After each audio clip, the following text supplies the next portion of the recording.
Hey y'all, welcome back to Today in Music History for August 29th. It was 31 years ago today in 1994 that Oasis released their debut album, Definitely Maybe. 2 days in a row of Oasis history. Weird.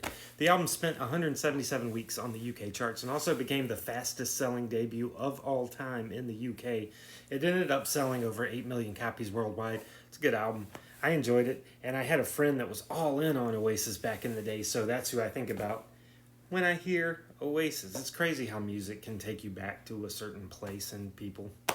It was 38 years ago today in 1987 that Rick Astley's debut single, Never Gonna Give You Up, started its 5-week run at number one on the UK singles chart. It didn't hit number one until March 12th, 1988 in America, and that song, of course, went on to become the meme, and it even created a new word, Rickroll.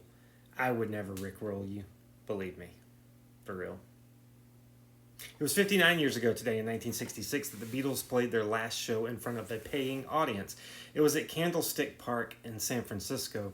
The show was heavily bootlegged, so you can hear it if you want to, since one of the band's publicists actually recorded it onto a cassette.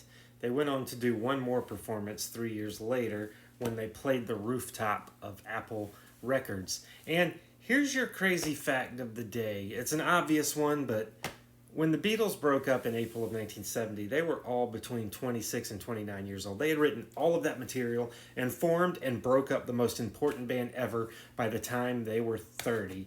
It's just one of those things that you never really think about.